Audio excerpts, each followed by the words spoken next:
Bienvenue sur Fast and Judicious. le podcast qui analyse les livres qui transforment. Bonjour et bienvenue dans Fast and Judicious. Aujourd'hui, on se penche sur un livre qui a fait beaucoup parler de lui. Le secret de Rhonda Byrne. Absolument. Un vrai phénomène. On va essayer de décortiquer un peu les idées principales, en regardant le livre bien sûr, mais aussi ce qu'on en dit, les analyses. L'objectif, c'est de comprendre ce concept clé, la fameuse loi de l'attraction, et comment Byrne nous dit de l'utiliser. C'est ça. Qu'est-ce que c'est ? Comment ça marcherait ? Et bon, aussi voir un peu les débats que ça a suscité. Alors, commençons par le cœur du sujet, la loi de l'attraction. L'idée de base, c'est « qui se ressemble s'assemble ». Nos pensées, qu'elles soient positives ou négatives, attireraient des expériences similaires. Oui, elle va même jusqu'à dire que les grands esprits, genre Platon, Einstein, connaissaient ce secret. Comme si nos pensées avaient une sorte de magnétisme, une fréquence. C'est une affirmation assez forte quand même. Ça sonne presque un peu ésotérique parfois, cette histoire de fréquence. Tout à fait. Et le livre dit que notre vie actuelle, c'est le résultat direct de nos pensées passées. Le bon comme le moins bon. Et c'est là que ça commence à devenir un peu délicat, non ? Si on attire tout ce qui nous arrive. Exactement. Face à la maladie, aux accidents, aux difficultés réelles, c'est une idée qui peut être difficile à accepter. Certaines critiques pointent d'ailleurs ce côté potentiellement culpabilisant. Oui, si on pense manque, on attire le manque. Si on pense richesse, on attire la richesse. Ça met une pression énorme en fait. C'est une responsabilité immense. Mais bon, le livre propose une méthode pour, disons, maîtriser ça. C'est le fameux processus en 3 étapes. Ah oui, le demander, croire, recevoir. Simple en apparence. Simple à énoncer peut-être. Demander clairement ce qu'on veut à l'univers. Ok. Mais l'étape croire. C'est celle-là qui interroge souvent. Agir, penser, parler comme si on l'avait déjà. Voilà. Psychologiquement, on voit bien l'intérêt. Renforcer la confiance, la motivation. J'ai pu expérimenter ça sur de petits objectifs. Ça aide à rester focalisé, c'est vrai. Oui, ça donne une direction. Mais le livre pousse l'idée d'une foi quasi inébranlable. Et la question qui fâche, si ça ne marche pas, est-ce que c'est forcément qu'on n'a pas assez cru ? C'est le risque de retomber dans la culpabilité, justement. C'est de ma faute. Exactement. Et là, les émotions entrent en jeu. Elles sont présentées comme un guide, un feedback immédiat. Se sentir bien égale sur la bonne fréquence pour recevoir.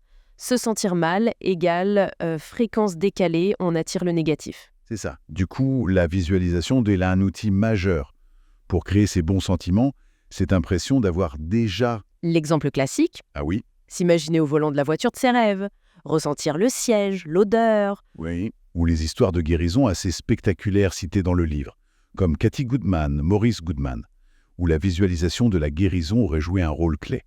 On parle aussi de l'effet placebo comme preuve. C'est inspirant, mais il faut rester prudent. La pensée positive a ses limites, elle ne remplace pas. Les traitements médicaux ou l'action concrète face à des problèmes sociaux, économiques. C'est le reproche de la pensée magique qui est souvent fait. Tout à fait. Et puis il y a la gratitude, un autre pilier essentiel pour Byrne. Ah oui, la gratitude comme accélérateur, remercier pour ce qu'on a maintenant. L'anecdote de la pierre de gratitude, où le gars qui remercie des centaines de fois chaque matin. C'est une pratique qui, en soi, est reconnue pour améliorer le bien-être, indépendamment de la loi de l'attraction. Tenir un journal de gratitude, par exemple. Oui, ça recentre sur le positif. Mais le livre va plus loin. Ça attirerait l'abondance, la richesse. C'est ça. Se concentrer sur l'abondance, pas le manque. Visualiser l'argent qui arrive. L'histoire de Jack Canfield et son objectif de 100 000 $. Ça a marché pour lui, apparemment. Mais est-ce que ça marche pour tout le monde, dans n'importe quelle situation ?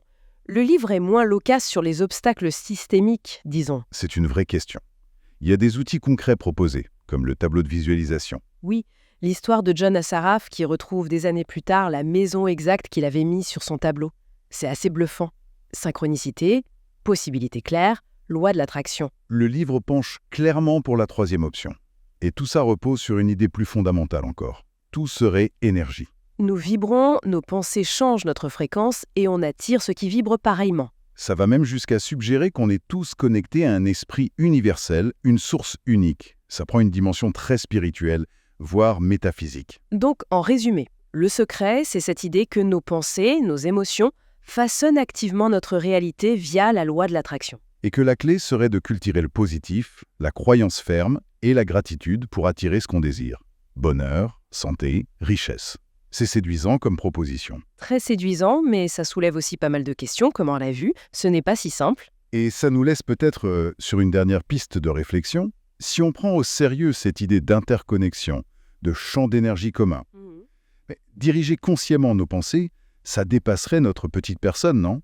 Quelle responsabilité ça nous donne au fond vis-à-vis des autres, du collectif? C'est une perspective intéressante qui va plus loin que la simple manifestation personnelle. De quoi méditer. Voilà, une lecture qui clairement fait réagir. Merci de nous avoir écoutés sur Fast and Judicious. Et on vous invite vraiment à lire Le secret de Rhonda Byrne si ce n'est pas déjà fait, pour vous forger votre propre opinion. À bientôt.